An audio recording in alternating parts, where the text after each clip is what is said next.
آله وصحبه وبارك وسلم تسليما كثيرا كثيرا. أما بعد فأعوذ بالله من الشيطان الرجيم.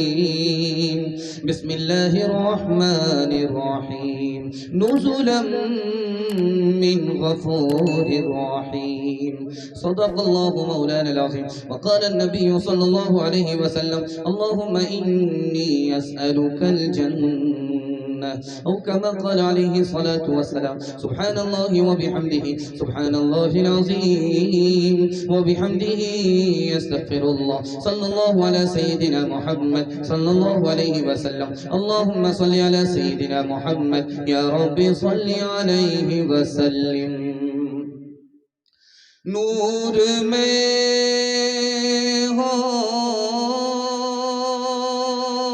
یا نار میں رہنا، ہر جگہ ذکر یار میں رہنا. تن چند جو کے خزاں کے بس سہلو، پھر ہمیشہ بہار میں رہنا. ستاروں سے آگے جہاں اور بھی ہیں، ابھی عشق کے امتحان اور بھی ہیں. اگر کھو گیا ایک نشیمن تو کیا غم، مقامات آہو فغار بھی ہیں. اسی روز و شب میں الجھ کر نہ رہ جا کہ تیرے زمان و مکار بھی ہے، کہ تیرے زمان و مکار بھی ہے. تو شاہی ہے پرواز ہے کام تیرا، تیرے سامنے آسمان بھی ہے. بڑا خوبصورت جلسہ بڑے حوصلے سے سنا جا رہا ہے اور اپنے مہمان کا سن کر کے حق ادا کیا جا رہا ہے. دل سے دعا کرتا ہوں قبولیت کی گھڑی میں آپ پہنچ چکے ہیں. اللہ ہمارے سنانے کو، آپ کے سننے کو بے حد قبول فرمائے. یہاں سے لے کر کے وہاں تک سننے کے لیے تیار ہیں؟ دونوں ہاتھ اٹھائیے. انشاءاللہ جنت میں جائیں گے نیکی نہیں کریں گے. ہاتھ اٹھائیے انشاءاللہ. کنڈال میں ہے سسرال میں ہے پتہ چل جائے. 3 سوال سے میرا پیغام شروع ہو رہا ہے. میرا پہلا سوال ہے، دنیا کے عمل کا بدلہ اللہ جنت میں کیوں دے گا، دنیا میں کیوں نہیں دیتا؟ یہ میرا پہلا سوال ہے. دوسرا سوال ہے، مسلمان اللہ سے جنت مانگتا ہے، کیوں مانگتا ہے، اس کی وجہ کیا ہے؟ اللہ سے مسلمان جنت کیوں مانگے، یہ میرا دوسرا سوال ہے. تیسرا اور آخری سوال ہے، مہمان 3 طرح کے ہوتے ہیں، سب سے سپر مہمان کون ہے، یہ میرا آخری سوال ہے. بہت خوبصورت جلسہ، آپ کی پیشانی چمک رہی ہے، اللہ آپ کے مقدر کو چمکائے. جلسے کو آپ نے بنا دیا، ایسا لگتا ہے ابھی شروع ہو رہا ہے. اللہ ہماری ہر مشکل کو آسان فرمائے. دھیان سے سنیے گا. میرا پہلا سوال تھا، دنیا کے عمل کا بدلہ اللہ جنت میں دے گا، دنیا میں نہیں دیتا 2 وجہ سے. دنیا فانی ہے، اگر عمل کا بدلہ دنیا میں ملتا تو وہ بدلہ بھی ختم ہو جاتا، اس لیے جنت میں ملے گا. دوسری وجہ یہ ہے کہ دنیا اتنی چھوٹی ہے کہ اللہ جب عمل کا بدلہ دے گا تو دنیا میں سما نہیں سکے گا.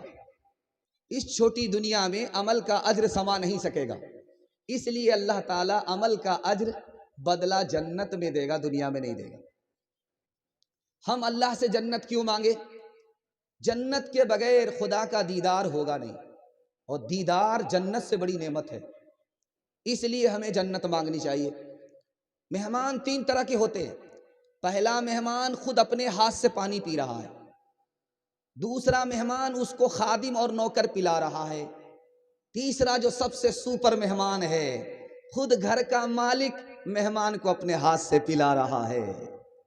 دعا کیجئے اللہ اپنے ہاتھ سے ہم سب کو پلائے اور جنت میں ہم سب کو پینا نصیب اللہ نصیب فرمائے. ہم سب کے لیے اللہ جنت کے دروازے کو کھول دے۔ قبولیت کی گھڑی ہے، دعا کیجیے اور آمین بولیے۔ آمین فرشتے کی آمین کے مطابق ہوگی، آپ کی دعا قبول ہو جائے گی۔ ایک وعدہ آپ سے لینا چاہتا ہوں، 2-4 پیغام میں آپ کا جلسہ نکل جائے گا انشاءاللہ۔ میرا آخری پیغام جوانوں کے حوالے تک آ رہا ہے، وہاں تک ہمارا ساتھ دیں گے؟ ہاتھ اٹھائیے انشاءاللہ۔ دوسرے کی کھائیں گے اپنی بچائیں گے؟ ہاتھ اٹھائیے انشاءاللہ۔ تم یوں ہی سمجھنا کہ فنا میرے لیے ہے، فنا میرے لیے ہے، پر غیب میں سامان بقا میرے لیے ہے، میرے لیے ہے۔ پیغام ملا تھا جو حسین ابن علی کو، حسین ابن علی کو، خوش ہوں کہ وہ پیغام قضا میرے لیے ہے، میرے لیے ہے۔ اللہ کے رستے کی جو موت آئے مسیحا، موت آئے مسیحا، ایک سیر یہی ایک دوا میرے لیے ہے، میرے لیے ہے۔ توحید تو یہ ہے کہ، توحید تو یہ ہے کہ خدا حشر میں کہہ دے یہ بندہ دو عالم سے خفا میرے لیے ہے، خفا میرے لیے ہے۔ خدا کے تعلق سے 2-3 منٹ کا پیغام آپ کے سر سے گزار رہا ہوں۔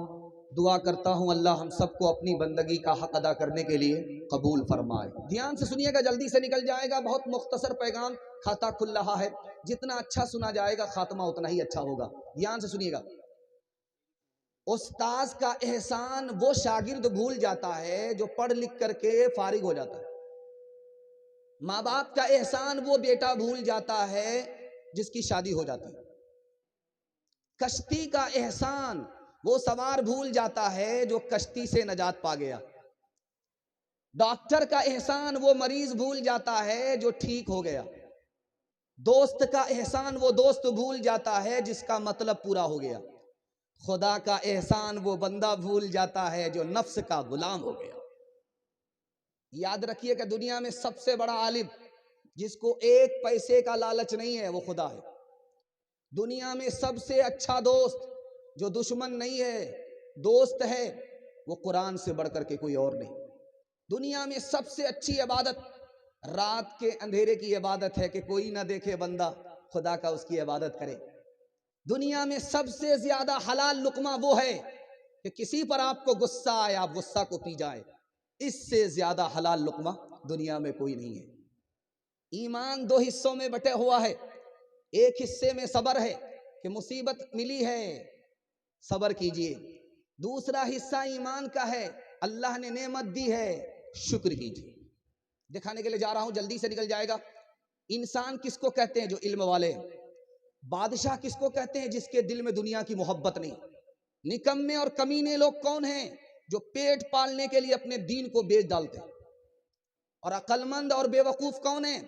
عقل مند وہ ہے جس کو اپنا عیب نظر آتا ہے، دنیا کو نظر نہیں آتا۔ بے وقوف وہ ہے جس کو اپنا عیب نظر نہیں آتا، دنیا اس کے عیب کو دیکھ رہی ہے۔ اچھا انسان کون ہے؟ جس کا ایمان پر خاتمہ ہو جائے۔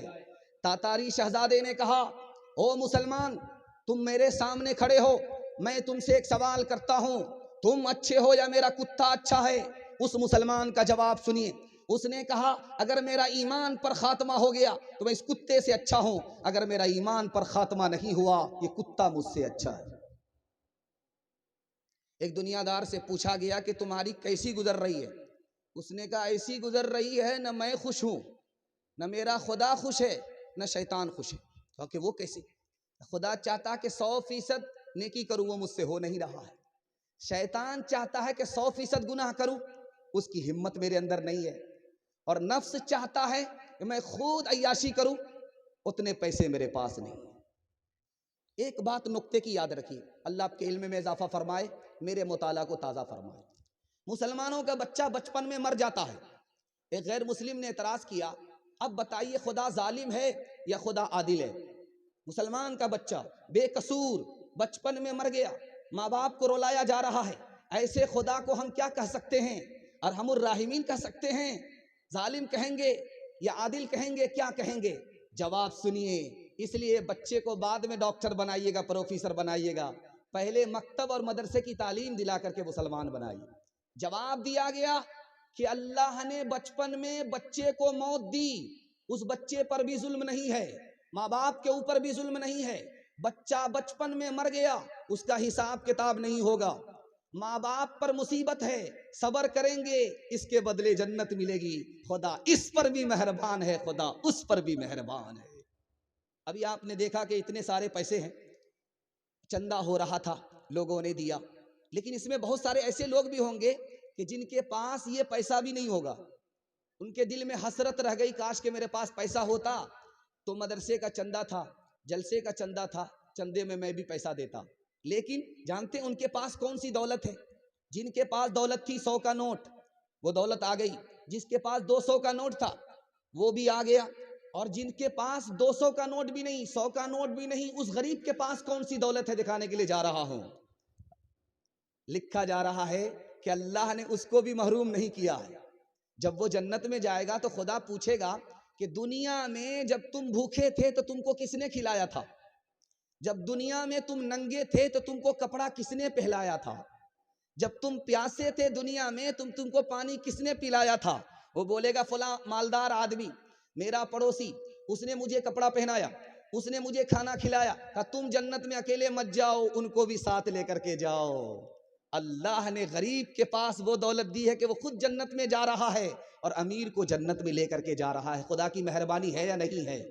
اس لیے غریبی سے مایوس نہیں ہونا ہے، صبر کرنا ہے، اللہ تعالیٰ یہاں نہیں تو وہاں نوازے گا انشاءاللہ۔ اللہ کے فیصلے پر راضی رہیں گے، ہاتھ اٹھا دیجئے انشاءاللہ۔ صبر نہیں ہوگا خودکشی کریں گے، ہاتھ اٹھائیے انشاءاللہ۔ بکری کا بچہ بچپن میں ماں کو پہچانتا ہے، ہم 55 میں اپنے خدا کو پہچانیں گے، ہاتھ اٹھائیے انشاءاللہ۔ اس میں بھی کوئی نہ کوئی ہاتھ اٹھا دے گا۔ یہ دیکھیے کہاں ہے،